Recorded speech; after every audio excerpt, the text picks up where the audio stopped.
ओम शांति। ये तीन चीज़ें कभी किसी दूसरे के हाथ में नहीं देनी चाहिए, चाहे कोई कितना भी हमारा विश्वास पात्र सगा हो, वरना आपको सिर पीट कर पछताना पड़ेगा। आज हम वर्तमान समय में दुनिया में देख रहे हैं कि अक्सर लोग एक दूसरे को धोखा देते हैं और जो विश्वास पात्र होते हैं वो ही खास करके ज़्यादा धोखा देते हैं, क्योंकि जिसके ऊपर हम आंख बंद के विश्वास करते हैं, आंख बंद करके इतना विश्वास किया है और जब उसने धोखा दे दिया तो अंदर से व्यक्ति टूट जाता है। इसलिए हमेशा बहुत सोच समझ करके एक दूसरे पर विश्वास करना चाहिए और याद रहे कि किसी का विश्वास कभी तोड़ना नहीं चाहिए। और अगर ये तीन चीज़ें जो आपको आज इस वीडियो में बताने वाले हैं, इससे आपके जीवन में बहुत बड़ी सीख मिलेगी और इन चीज़ों को आप कभी भी कैसी भी मुसीबत हो किसी दूसरे के हाथ में मत देना, वरना आपको बहुत पश्चाताप होगा अपने जीवन में। और ऐसी ये भूल जो कर देते हैं तो वो पछताते रहते हैं, क्योंकि जीवन में कुछ भूल ऐसी हो जाती हैं जो सुधारी नहीं जा सकती हैं और जीवन भर पश्चाताप करना पड़ता है। और ये चीज़ें अगर आपने किसी दूसरे को दे दी तो कभी वापस नहीं मिलती हैं, और अगर वापस मिल भी गई तो पहले की तरह फिर वो आपके पास नहीं रहती है। तो आज आप बड़े ध्यान से इसको सुनना, कौन सी वो तीन चीज़ें हैं जो किसी दूसरे के हाथ में कभी नहीं देनी चाहिए। देखिए, एक समय की बात है, किसी शहर में एक राजा रहता था। उस राजा के यहाँ कोई संतान नहीं थी, रानी के गर्भ से कोई संतान नहीं पैदा हुई थी, तो संतान बहुत दुखी रहता था। राजा जब भी अपने नगर में बाहर निकल कर के जाता तो सब लोग कहते थे, ये राजा तो पूर्व जन्म का कोई पापी होगा, ये निसंतान है और इसकी रानी बांझ है, इनकी तो सुबह सुबह शक्ल भी नहीं देखनी चाहिए, जो इसका मुंह देख लेता है उसको शाम तक भोजन नसीब नहीं हो पाता है और ना उसका कोई काम बनता है, बने बनाए काम बिगड़ जाते हैं। अपनी प्रजा के लोगों की ऐसी बातें सुन करके राजा बड़ी दुखी होता है।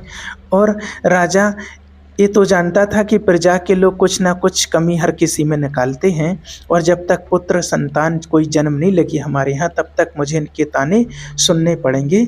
इन्हीं सब बातों से राजा और रानी बड़े उदास रहते थे। एक दिन राजा अपनी रानी के साथ महल में टहल रहे थे और मन में यही सब बातें चल रही थीं कि परमात्मा क्या है मेरी किस्मत में, जब राज्य दिया तो राज्य चलाने वाला भी तो होना चाहिए। आज हमारी ये दशा है कि हम जहाँ भी जाते हैं वहाँ लोग हमें निसंतान कहकर ताने मानते हैं। लोगों की बातें सुन सुनकर मेरा हृदय छलनी हो गया है। और अपने पति के चेहरे पर ऐसे भाव देख करके रानी समझ जाती है कि मेरा पति किसी दुख में डूबे हुए हैं। रानी एकदम हाथ जोड़कर पूछती है, महाराज क्या बात है, रोज तो आप खुश नजर आते हैं लेकिन आज किसी गहरी चिंता में डूबे हुए मालूम पड़ रहे हैं। तब राजा ने कहा, रानी तुम मुझे मेरे हाल पर छोड़ दो, मैं क्यों उदास हूँ, किस चिंता में, इसकी तुम्हें चिंता करने की ज़रूरत नहीं। तो रानी कहती है, महाराज ऐसा आप क्यों कह रहे हैं, मैं आपकी पत्नी हूँ, आपके ऊपर कोई मुसीबत आ जाए, कोई दुख तकलीफ आ जाए, उसके बारे में जानना पूछना मेरा पूरा अधिकार है, उस दुख में शामिल होना मेरा धर्म है, मैं अपना धर्म निभा रही हूँ महाराज। आपका दुख आपकी चिंता, मेरी चिंता मेरा दुख है। अपनी रानी की ऐसी बातें सुनकर राजा कहते, महारानी अगर तुम मेरी चिंता का कारण जानना चाहती हो तो उसका कारण है हम दोनों का निसंतान होना। जब भी मैं नगर में निकल कर जाता हूँ तो लोग मुझे देखकर मुँह छुपाते हैं, मुझे निसंतानी कहते हैं, तुम्हें बांझ कहते हैं, और अब दुनिया की बातें सुनी नहीं जाती हैं। अब मैं भगवान से पूछता हूँ कि भगवान मैंने किस जन्म में कौन से पाप किए हैं जो आज हमें इस जन्म में चुकाने पड़ रहे हैं। हमें संतान का सुख देखने को नहीं मिल रहा है। एक बार हमारे घर में संतान जन्म ले लेती, भले ही चाहे वो जन्म लेने के बाद मर जाती। अब रानी अच्छी तरह से समझ गई कि महाराज मेरी इसी बात से दिन रात दुखी रहते हैं कि उनके यहाँ संतान नहीं है, इसलिए अपना राजकाज ठीक से नहीं कर पा रहे हैं और मुझे महाराज की चिंता दूर करनी होगी। यही सोच करके रानी ने अपने महाराज को खुश करने का निश्चय कर लिया। उसने कहा कि हकीकत में ना सही, कम से कम मैं झूठ बोल करके महाराज को खुश तो कर सकती हूँ। और राजा की बड़ी रानी राजा को एक खबर देती है कुछ दिन के बाद कि महाराज मैं गर्भवती हूँ, अब आपको संतान को लेकर के चिंतित होने की ज़रूरत नहीं है, अब बहुत जल्दी ही हमारे महल में एक नन्हा सा बालक खेलेगा, अब शीघ्र हमारे आंगन में घुटनों के बल चल कर के एक छोटा सा बच्चा हमारी गोद में आएगा। अब कोई भी आपको निर्वंशी या बांझ नहीं कहेगा। जल्द ही हमारे राज्य के लिए एक उत्तराधिकारी मिलने वाला है। रानी की ये बात राजा की मृतक शरीर में प्राण डालने जैसी थी। राजा एकदम चौंकते हुए कहने लगा, रानी ये तुम क्या कह रही हो? कहीं तुम झूठ तो नहीं बोल रही हो मेरे से? रानी ने कहा, नहीं महाराज, ये सच है कि मेरे अंदर एक नन्हा बालक पल रहा है और एक शिशु है और मैं गर्भवती हूँ, और मैं आपसे झूठ क्यों कहूँगी? मेरा विश्वास कीजिए। तो राजा को अपनी रानी की बातों पर विश्वास हो जाता है और वो एकदम से खुश हो जाता है और उसके चेहरे पर एकदम खुशी की लहर दौड़ने लगती है। वो खुशी में जाकर दरबार में दान लौटाने लगता है और एक घोषणा करता है कि उसकी रानी गर्भवती है। बहुत जल्दी उसके घर में एक बच्चे की किलकारी गूंजने वाली है। राजा के पूरे नगर में एक खबर गूंज गई कि राजा की बड़ी रानी गर्भवती है और वो जल्द ही एक बच्चे को जन्म देने वाली है। इधर अब क्या होता है, धीरे धीरे समय बीतता चला गया और इधर जैसे जैसे समय बीतता है वैसे वैसे रानी की चिंताएं बढ़ने लगीं। वो अपने पेट से कपड़े बंद करके रहती थी। जब 9 महीने का समय पूरा हो गया तो रानी और भी ज़्यादा घबराने लगी कि मैंने तो अपने महाराज को खुश करने के लिए सिर्फ उनसे झूठ बोला था। अब मैं उन्हें बच्चा कहाँ से दिखाऊंगी? अगर आज मैंने उसे सच बता दिया तो महाराज मेरा ये झूठ बर्दाश्त नहीं कर पाएंगे। वे मुझे मार भी सकते हैं और वे स्वयं को भी नुकसान पहुंचा सकते हैं। इसी बात को सोच सोच कर बेचैन हुई जा रही थी कि अब मैं क्या करूंगी। रानी ये सोच सोच करके बहुत दुखी थी और भगवान से प्रार्थना कर रही थी कि हे प्रभु, हमारे और हमारे महाराज की रक्षा करना, हमें कोई ऐसी युक्ति सुझा देना जिससे हमारी लाज बच जाए और महाराज के प्राण भी। क्योंकि आप तो जानते हो भगवान कि मैंने ये सब कुछ महाराज को प्रसन्न करने के लिए कोरा झूठ बोला है। और रानी बहुत ही भगवान में विश्वास रखती थी और शिव जी की पक्की भक्तन थी। बहुत तपस्या करती थी, भगवान का ध्यान करती थी। अब रानी की एक विश्वास पात्र दासी थी। रानी ने उस दासी से कहा, बहन अगर तुम मेरा साथ दो तो मैं महाराज को कुछ दिन तक झूठ बोलकर बहला फुसलाकर खुश रखूंगी। अब ये बात तो दासी पहले से जानती थी कि रानी की कोख में कोई बच्चा नहीं है। दासी के दोनों हाथ अपने हाथों में पकड़कर रानी उसे मनाने लगी, कहने लगी, मेरी प्यारी बहन, अगर तुम मेरा साथ दोगी तो मैं महाराज की खुशी को जिंदा रखूंगी। अब दासी रानी के काम को करने में सहमत हो जाती है और कहती है, रानी जी जैसा आप कहोगी मैं तैयार हूँ। आपका ये गुप्त रहस्य सदा ही गुप्त रहेगा, इसकी भनक किसी को भी नहीं लगेगी, चाहे मेरी जान क्यों ना चली जाए। पर मैं ये भेद किसी को नहीं बताऊंगी कि आपने राजा साहब से झूठ बोला है। अपनी दासी से सलाह मशवरा करने के बाद में और रानी ने राजा को झूठी खबर भिजवाई और रानी की दासी ने जाकर के राजा को झूठी खबर दी कि महाराज, बड़ी रानी ने एक बहुत ही सुंदर पुत्र को जन्म दिया है। अब वहां तो पुत्र का कोई नामो निशान भी नहीं था, केवल राजा को खुश करने के लिए ये सब किया जा रहा था। झूठ पर झूठ रानी परोसे जा रही थी। राजा ने सुना कि हमारी बड़ी रानी ने बेटे को जन्म दिया है तो खुशी के मारे फूला नहीं समाया। राजा ने अपने दरबार में घोषणा कर दी, पूरी खबर पूरे नगर में फैला दी। राजा की व्याकुलता अपने बच्चे को देखने की बढ़ती जा रही थी। राजा एकदम से पुत्र को देखने के लिए महलों की तरफ दौड़ पड़े और रानी भी ये जानती थी। इसलिए रानी ने पंडित को पाठ पढ़ाकर बहुत सारा धन देकर उससे कहलवा दिया कि राजा साहब, आप अभी अपने बच्चे का मुख दर्शन नहीं कर सकते हैं। राजा ने पूछा, क्यों, ऐसा क्यों है? हम अपने बच्चे का दर्शन क्यों नहीं कर सकते हैं? तब पुरोहित कहता है, महाराज अगर आप इस समय अपने बच्चे के दर्शन करेंगे तो आपके लिए बहुत बड़ा दोष लग जाएगा, बच्चे के प्राण भी संकट में पड़ सकते हैं। इसलिए पुत्र को देखने की जिद ना करो। पुत्र आपका है, आपके महलों में रहेगा, आपको तो यही सबसे बड़ी खुशी होनी चाहिए। भगवान की कृपा से इतनी बड़ी खुशी मिली है तो कम से कम उसका आप धैर्य बना करके रखिए। हे राजन, जब वो लड़का बड़ा हो जाएगा और जब लड़का शादी के लायक हो जाएगा तब आप अपने पुत्र का विवाह करेंगे, जब आप उसको आप देख सकते हैं। तो अपने कुल पुरोहित की बात सुन करके राजा को पहले तो बहुत दुख हुआ फिर सोचा कि चलो कोई बात नहीं, घर में संतान तो हो ही गई, लड़का तो हमारा ही है, कभी ना कभी तो देखने को मिल ही जाएगा। मुझे लोग अब ताने नहीं देंगे, कोई मुझे अब निर्वंशी नहीं कहेगा। हमारा बेटा जब बड़ा हो जाएगा और जब हम उसकी शादी करेंगे तब हम उसे देख लेंगे। कुल पुरोहित की बात सुनने के बाद राजा संतोष धारण करके राज दरबार की तरफ निकल जाता है और दरबार में पहुंचकर खूब दान लुटाता है। उधर रानी महलों में बैठ कर के बहुत रोती है कि मैंने अपने महाराज को झूठी खुशी देकर अच्छा नहीं किया। पुत्र की शादी तक तो मैं बची रहूंगी, उसके बाद क्या होगा, यही सब सोच सोच करके रानी का कलेजा बैठा जा रहा था। दासी ने कहा, रानी घबराइए नहीं, जब पुत्र के जवान होने तक तो तसल्ली रखिए, उसके बाद पर कोई रास्ता भगवान निकाल देंगे। इस प्रकार रानी को दासी ने समझा दिया। इधर समय गुजरता है, धीरे धीरे समय गुजरता जाता है। राजा को लग रहा था कि हमारा पुत्र तो अब जवान हो गया है और 20 साल का हो चुका है। राजा ने चारों तरफ इस बात का ऐलान कर दिया कि हमारा राजकुमार विवाह के योग्य हो गया है। राजा का ये फरमान सुनकर राजकुमार के रिश्ते वाले आने लगे। कई राजा महाराजाओं के यहाँ से नाई पंडित आए और राजा से शादी करने के बारे में बात की। कहने लगे, महाराज आप अपने राजकुमार को दिखाइए, हम अपनी राजकुमारी का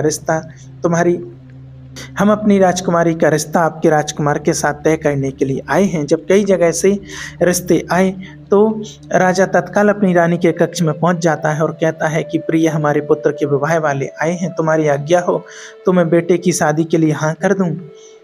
बेटे का विवाह तो एक ना एक दिन हमें करना ही है और मुझे भी बहुत इस बात की उत्सुकता है कि जल्द से जल्द मेरे बेटे का विवाह हो जाए तो मुझे उसके मुख का दर्शन देखने को मिल जाएगा। हे रानी, कई देशों के नाई पुरोहित आए हैं और वे हमारे राजकुमार को देखना चाहते हैं। रानी, मुझे ना सही तो कम से कम उन लोगों को तो राजकुमार को दिखा ही दो। तो रानी अब कैसे कह दे कि पुत्र तो है ही नहीं। अब तो रानी ने फिर बहाना बना दिया, फिर झूठ बोल दिया। महाराज आपकी ये बात सही है, क्योंकि रिश्ता करने वाले लोग जब आएंगे तो उनको लड़का तो दिखाना ही पड़ेगा, लेकिन एक बात बहुत बड़ी है। राजा कहने लगा, वो कौन सी बात? तब रानी ने कहा, क्षमा करना महाराज, हमारे कुल पुरोहित का कहना है, मैंने कुल पुरोहित से पूछा था तो उन्होंने बताया कि लड़का अगर यहाँ दिखा दिया तो बहुत बड़ी हानि हो जाएगी, हो सकता है लड़के की मृत्यु भी हो जाए।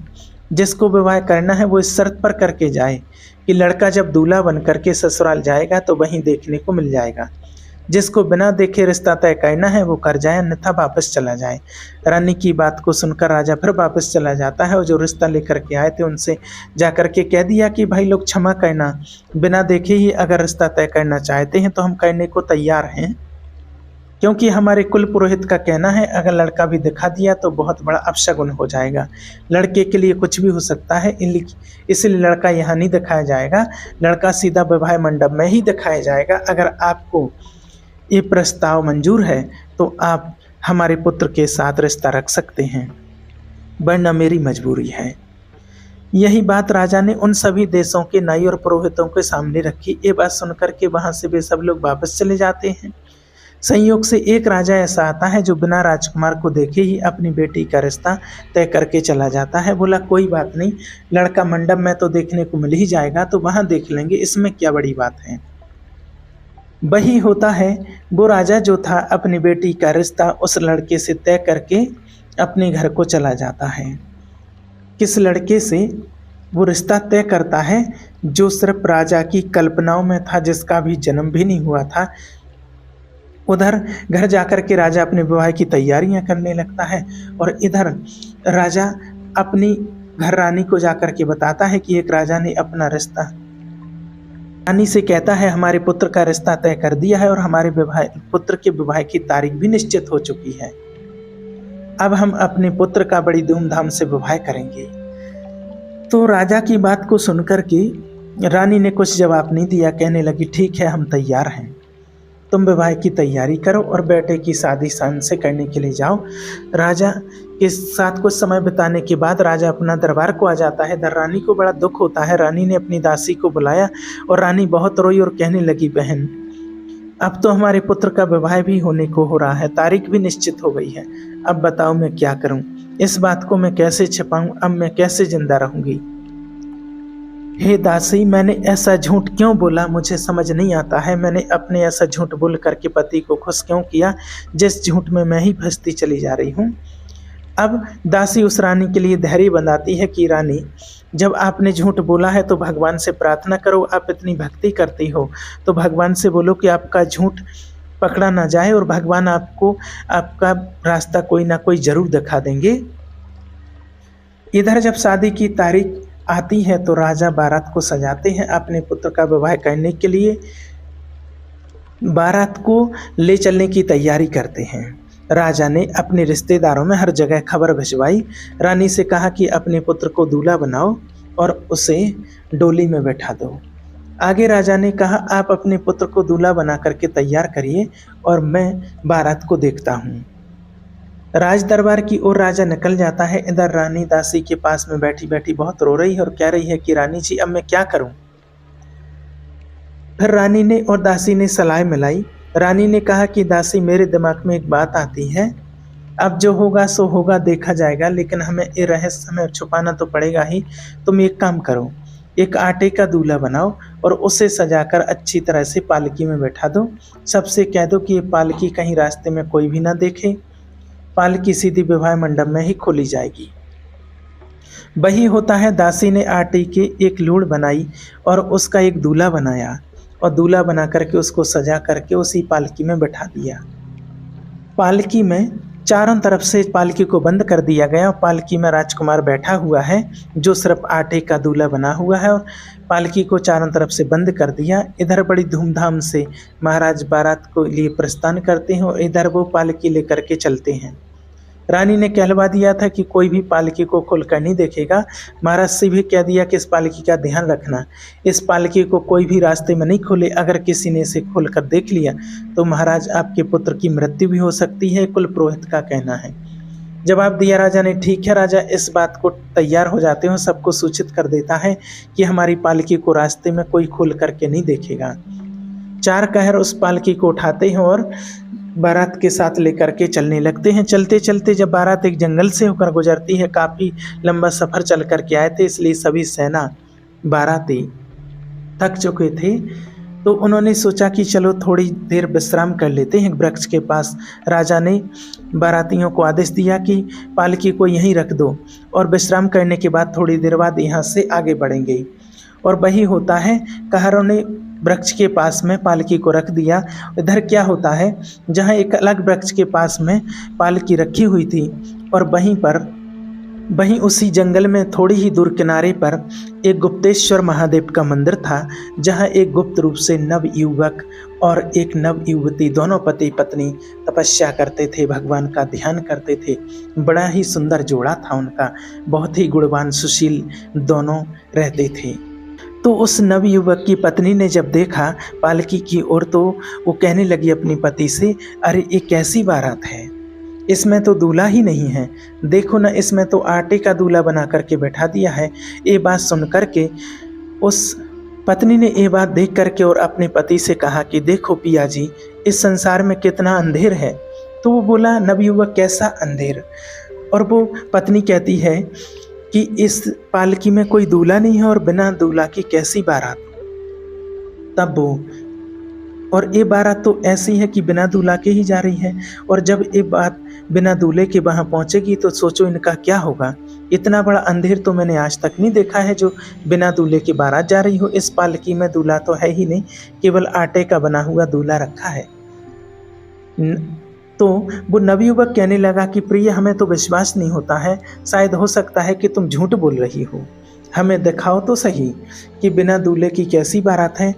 तो फिर उस पत्नी ने कहा, चलो ऐसी बात है तो चलिए, जहाँ लोग बैठे हैं थोड़ी दूरी पर वहाँ पर पालकी रखी है, उसमें आप खुद ही देख लीजिए, उसमें एक आटे का दूल्हा रखा हुआ है और किसी भी बारात वाले को पता भी नहीं है कि इस पालकी में आटे का दूल्हा है, सब लोग उसे राजकुमार समझ रहे हैं। तो वो अपने पति को लेकर के और छुपते छुपाते उस पालकी के नज़दीक पहुंच जाती है। दोनों नवयुवक जोड़ा जब वहां जाते हैं और देखते हैं कि वहां आटे की एक बहुत बड़ी पिंड रखा हुआ था, दोनों ने चुपचाप देखा और फिर अपने मंदिर में जहाँ रहते थे वहाँ वापस आ गए। ये देख करके वो नवयुवक बड़े आश्चर्य में पड़ गया और ये देख करके उसने अपनी पत्नी से कहा, हे प्रिय, मैं तुमसे कुछ कहना चाहता हूँ। वो पत्नी कहने लगी, कहिए पिया जी, क्या कहना चाहते हो। तब वो नवयुवक बोला, अगर आपकी आज्ञा हो तो मैं इस राजा की मंडप तक इसकी शोभा बढ़ा दूं। तो उसकी पत्नी कहने लगी, क्या कहना चाहते हो, मैं कुछ समझी नहीं। तब वो कहता है, मैं ये कहना चाहता हूं कि अगर आपकी इच्छा हो तो मैं इस आटे के दूल्हे में जाकर के बैठ जाऊं और इस राजा का लड़का बनकर के, दूल्हा बनकर के मैं इसकी इज्जत को बचा लूं। अब आप ही बताइए, अगर ये बिना दूल्हा के बारात लेकर के वहां जाएगा और वहां जब ये पालकी खोली जाएगी, जब इसमें से दूल्हा नहीं निकलेगा तो राजा की कितनी बड़ी बदनामी होगी, और जहां ये राजा अपने पुत्र का विवाह करने जा रहा है उस राजा की भी बड़ी बदनामी होगी। अगर आपकी आज्ञा हो तो मैं इस राजा का लड़का बनकर के इसके विवाह मंडप तक इसकी शोभा बढ़ा दूं। अपने पति की बात सुन करके वो पत्नी कहने लगी, महाराज मुझे आप पर भरोसा है, पूरा विश्वास है, लेकिन मुझे डर भी है, क्योंकि आप दूल्हे का वेश बना करके उस राजा की बेटी से जब विवाह करेंगे तो आप उसके प्रेम के जाल में फंस जाएंगे और मुझे भूल जाएंगे। वो नवयुवक कहने लगा, प्रिय हम पर विश्वास कीजिए, आप मेरी पत्नी हो और हमें उससे क्या मतलब है, हमें तो सिर्फ राजा की इज्जत बचानी है, इसीलिए मैं थोड़ा जोरदार करके आपसे कह रहा हूँ। अगर मैं नहीं गया तो दोनों राजाओं के यहाँ कुछ भी घटना घटित हो सकती है, कुछ भी घटना घट सकती है, इसलिए मैं आपसे कह रहा हूँ, मुझ पर विश्वास कीजिए। कल मैं जब आऊँगा और जब बारात यहाँ इसी स्थान पर आएगी तो मैं तुम्हारे पास लौट करके आ जाऊँगा। अपने पति की बात को सुन करके वो पत्नी कहने लगी, अगर ऐसी बात है तो आप चले जाइए अपने पति से। वो कहती है, मैं आपको नहीं रोकूंगी, लेकिन मुझे डर लग रहा है कहीं आप उसके प्रेम जाल में फंस न जाना, आप मुझे न भूल जाना। तो वो नवयुवक कहता है, प्रिय मेरे पर विश्वास रखिए, ऐसा नहीं होगा और हमें खुशी खुशी जाने की आज्ञा दीजिए। अब तो उस नवयुवक की पत्नी ने आज्ञा दे दी है और वो व्यक्ति जाकर के नवयुवक और जाकर के उस पालकी में बैठ जाता है। वो तो नवयुवक तपस्वी था, बहुत सुंदर था, उसके चेहरे पर तेज था और एकदम चमकता हुआ चेहरा था उसका, और वो पालकी में जाकर के बैठ जाता है। इधर कुछ देर के बाद जब बारात आगे को चलती है, कहर पालकी को उठा करके चलते हैं तो सीधे दूसरे राजा के यहाँ पहुँच जाते हैं। जब दूसरे राजा के यहाँ मंडप में पहुँच गए तो उस राजा ने बारात की सुंदर ढंग से अगवानी की, सभी बारातियों की खातिर खुशामिल की। जब विवाह करने का समय आया तो कहा, राजा साहब तुम्हारा लड़का कहाँ है, तुम्हारा दूल्हा कहाँ है, उसको पालकी से नीचे उतारो। आपने कहा था कि लड़के की पालकी उसी मंडप में खुलेगी, तो पालकी भी तैयार है और अब आप अपने बेटे को बाहर निकालो ताकि विवाह की रस्में पूरी की जा सकें। इधर जब पालकी को खुलवाया जाता है तो उसमें से बड़ा ही सुंदर लड़का निकलता है, इतना सुंदर लड़का कि राजा की आंखें फटी की फटी रह गईं। राजा बहुत प्रसन्न हुआ और उस राजकुमार के चेहरे पर बहुत तेज था। राजा सोचने लगा, इसका मतलब कि हमारी रानी हमारे पुत्र को इसीलिए दिखाना नहीं चाहती थी कि हमारा पुत्र एकदम चंद्रमा के समान सुंदर है, चमकता हुआ है, इसलिए राजा अपने पुत्र को देख करके गदगद हो जाता है। अब उधर उस लड़की के पिता ने भी जब उस दूल्हा को देखा तो वो भी बड़ा खुश होता है। उसके बाद में विवाह की रस्में पूरी होती हैं। उस लड़की का विवाह उस नवयुवक के साथ में हो जाता है और बड़ी धूमधाम से विवाह हुआ। विवाह होने के बाद फिर उस व्यक्ति ने, जो नवयुवक था, उसने अपने पिताजी राजा से कहा कि पिताजी अब हमारी पालकी अलग होनी चाहिए और हमारी पत्नी की पालकी अलग होनी चाहिए। तो फिर राजा ने कहा, बेटे ये कितनी सी बड़ी बात है, कोई बात नहीं, हम तुम्हारे लिए अलग अलग पालकी सजवाए देते हैं। और राजा ने हुक्म कर दिया कि हमारे बेटे की अलग पालकी तैयार की जाए और आप अपनी बेटी की अलग पालकी तैयार करवाओ। राजा ने कहा, ठीक है, ऐसा ही होगा। इस प्रकार से दूसरी पालकी तैयार की गई। अब कहर लोग उस दोनों पालकी को लेकर के चल देते हैं। इधर पीछे से बारात चलती है। उसी रास्ते से बारात लौट करके जा रही थी। चलते चलते जब वे उसी स्थान पर पहुँचे तो विश्राम करने के लिए ठहर जाते हैं। कहरों ने उन पालकियों के एक वृक्ष के पास में रख दिया और उसके बाद में सब लोग वहाँ विश्राम करने लगे। इधर क्या होता है कि जो दूल्हा था, जो एक नवयुवक था, जो तपस्वी था और जो वेश बदल करके अपना और दूल्हा बन करके गया था गुप्त महादेव के मंदिर से, उसकी पत्नी, जो नवयुवक था, उसकी पत्नी बड़ी ही बेसब्री से उसका इंतजार कर रही थी कि मेरे पति आज का मुझसे वादा करके गए हैं और वे आते होंगे। बारात भी आ चुकी है। वो राजकुमार अपनी पत्नी के पास जाता है उसी मंदिर में और मिल करके बड़ा खुश होता है और कहता है, प्रिय, मैंने इस राजा की इज्जत को तो बचा लिया, मैंने इसके विवाह मंडप की शोभा भी बढ़ा दी, मैंने उसका विवाह भी करवा दिया है। और वो होने वाली पत्नी दूसरी पालकी में बैठी हुई है। ये सुन करके वो पत्नी बड़ी खुश होती है उसकी, और उसने कहा, ठीक है महाराज, आपने बड़ा अच्छा काम किया है, लेकिन अब आप कहीं नहीं जाएंगे, अब आप यहीं पर रहेंगे मेरे पास। अब उस नवयुवक ने कहा, प्रिय जरा विचार करो, थोड़ी सी आज्ञा और हम तुमसे चाहते हैं। वो पत्नी बोली उसकी, कौन सी आज्ञा?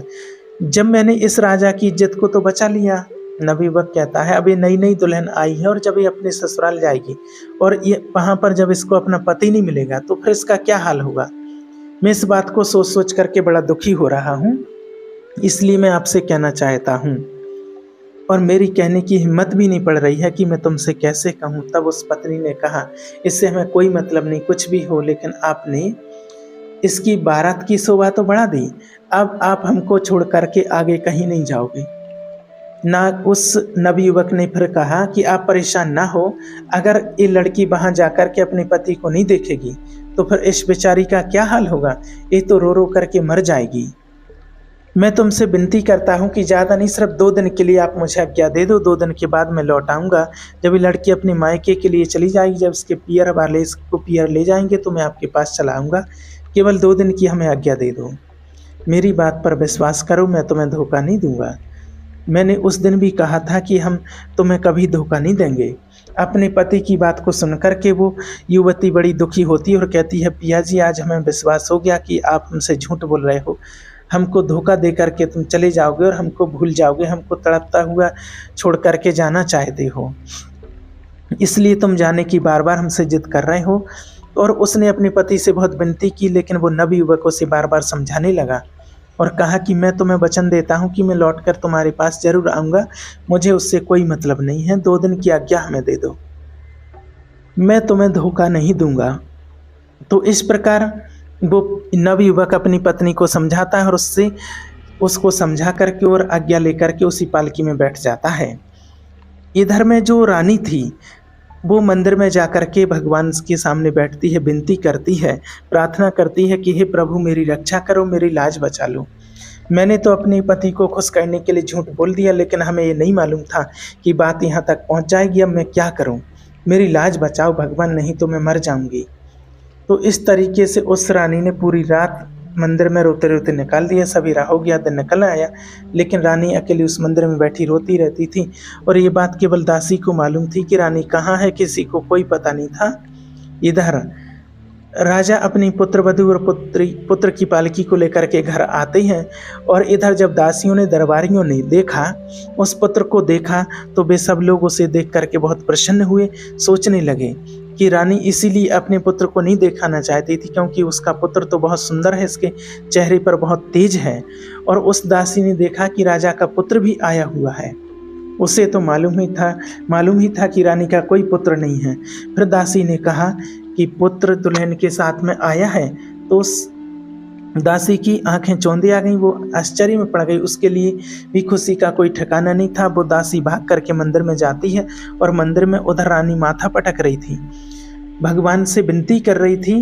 दासी मंदिर में पहुंची और रानी को सारी बात बता दी है कि रानी, भगवान ने तुम्हारी पुकार सुन ली है, तुम्हारी पुत्र वधू तुम्हारे पुत्र के साथ में आई है और तुम्हारा पुत्र बहुत सुंदर है, सब उसे देखने के लिए आए हैं। तो जब रानी ने अपनी दासी के मुख से बात सुनी तो वो बार बार भगवान का धन्यवाद करने लगी और खुशी के आंसू झलक आए। और भगवान को धन्यवाद करने के बाद दासी के साथ वो रानी घर पर आती है और अपने पुत्र वधू के लिए बड़े सम्मान सहित घर में बुला कर के ले जाती है। अपने बेटे को सीने से लगा लेती है, कलेजे से चिपका लेती है, क्योंकि उसने तो झूठ बोला था, उसने तो समझा कि प्रभु का प्रसाद है। और उस राजा के लिए खुशी का कोई ठिकाना नहीं था। अब तो राजा बहुत ही दान लुटा रहा था, भंडारे कर रहा था, राजा के यहाँ खुशियाँ ही खुशियाँ मनाई जा रही थी। अब जो नवयुवक दूल्हा बन करके आया था, उस लड़की का पति बन करके जो आया था, वो धीरे धीरे उस लड़की के प्रेम जाल में फंस जाता है। उस लड़की के प्रेम में फंसकर धीरे धीरे वो अपनी पुरानी पत्नी को भूल जाता है। 2 दिन की कह करके आया था और यहाँ तो महीनों से बीत गए लेकिन वो लौट करके अपनी नागिन के पास नहीं पहुंचा। उसने अपनी पत्नी को भुला दिया और उसके प्रेम जाल में इतना फंस गया कि वो अपनी पत्नी को, जो तपस्विनी थी, उसको बिल्कुल भूल गया। इधर में जब 2 महीने का समय हो जाता है और वो जब नवयुवक अपनी पत्नी के पास लौट करके नहीं आता है तो वो बेचारी उसकी पत्नी इंतजार करते करते वहीं जंगल में भटकती रहती, ढूंढती फिर रही कि हमारा पति अभी तक क्यों नहीं आया है। इंतजार करते करते जब 2 महीने बीत जाते हैं तो उसको बड़ा दुख होता है और उसके बाद में वो नागिन क्रोधित होकर उस राजा के दरबार की ओर चल देती है। सोचती जा रही थी कि मैं उसे जिंदा नहीं छोड़ूंगी और मैं उस स्त्री को भी जिंदा नहीं छोड़ूंगी। ऐसा विचार करके वो उस जंगल में भटकती हुई जा रही थी। उधर में क्या होता है, वो नवयुवक तो जानता था कि वो यहाँ तक मुझे ढूंढते हुए मेरी पत्नी जरूर आएगी। इसने अपने पिता से क्या करके रखा था कि हमारे राजमहल के चारों ओर बड़ी सी गहरी खाई खुदवा दी जाए और उसमें पानी भरवा दिया जाए। राजा ने पूछा, बेटा ऐसा क्यों? तो राजकुमार ने कहा, पिताजी हम अपने महल की सुरक्षा के लिए ऐसा करवा रहे हैं। अब तो महल के चारों ओर खाई खुदवाई गई और उसमें पानी भरवा दिया। और वो व्यक्ति ये विचार करता है नवयुवक कि शायद अब हमारी पत्नी हमारे पास नहीं आ पाएगी, इस महल के अंदर नहीं आ पाएगी, इतनी बड़ी खाई को पार नहीं कर पाएगी। वो इस लड़की के प्रेम में इस कदर फंस गया था कि वो वहाँ से जाना ही नहीं चाहता था। सोचता था कि इतना सुंदर पत्नी मिली है, अब इसके साथ ही पूरी ज़िंदगी बिताऊंगा, क्योंकि यहाँ के जो माँ बाप हैं वो भी मुझे बहुत प्रेम करते हैं। अगर मैं चला जाऊंगा तो ये लोग मेरे बिना कैसे रहेंगे और ये बेचारी लड़की कैसे रहेगी। इस प्रकार वो विचार करके राजकुमार राजमहल में रहने लगता है। उधर क्या होता है कि वो जो नवयुवक की पत्नी थी, पहले वो उसको मारने के उद्देश्य को लेकर के और राजमहल की ओर चलती है। और जब राजमहल के पास में पहुंची तो उसने क्या देखा कि राजमहल के चारों ओर बड़ी गहरी खाई है और चारों ओर पानी भरा है। अब वो समझ गई कि इसका मतलब क्या है, हमारे पति ने हमें मरवाने के लिए जाल बिछाया है। अब तो उसे और भी ज़्यादा गुस्सा आया। सोचने लगी कि मैं अपने पति को जीवित नहीं छोड़ूंगी और वो इधर उधर रास्ता ढूंढती है कि कोई रास्ता मिल जाए तो मैं महल के अंदर चली जाऊं। और उसके पास में पहुंच करके खाई के पास में जाकर उसने ध्यान से देखा तो थोड़ी सी जगह उसको निकलने के लिए मिल जाती है और उसी रास्ते से वो महल के अंदर पहुंच जाती है। और उसने देखा कि उसका पति उस लड़की के साथ में पलंग पर आराम से सो रहा था। जब वहाँ वो पहुंची और जब उस लड़की को पास में सोता हुआ देखा तो उसके क्रोध का कोई ठिकाना नहीं रहा। गुस्से में सोचने लगी कि क्यों ना इन दोनों का ही मैं वध कर दूं। वो बहुत तेज धार वाली तलवार लिए हुई थी कि दोनों का गला काट करके इनकी मृत्यु यहीं कर दूं। फिर वो सोचती है कि ये जोड़ी कितनी सुंदर है, मैं इस जोड़ी को कैसे ख़त्म करूं। अगर मैं अपने पति को मारती हूं तो इस लड़की का क्या हाल होगा, ये पति के बिना मर जाएगी। अगर मैं इस लड़की को मारती हूँ और लड़की मर गई तो हो सकता है इसके प्रेम जाल में फंसे होने के कारण मेरे पति भी आत्महत्या कर लें। किसी ने सच कहा है कि मनुष्य को अपने जीवन में ये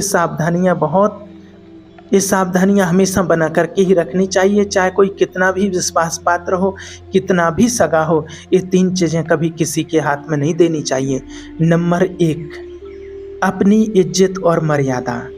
एक स्त्री को अपना पति या एक पति को अपनी स्त्री, ये इज्जत होती है, मर्यादा होती है, ये कभी किसी के हाथ में नहीं देना चाहिए, वरना ये वापस नहीं मिलेंगे और वापस मिल भी गए तो फिर पहले की तरह ये कभी नहीं हो पाएंगे। नंबर 2, धन। जो अपनी मेहनत से, खून पसीने की कमाई से कमाया हुआ धन कभी दूसरे के हाथ में नहीं देना चाहिए।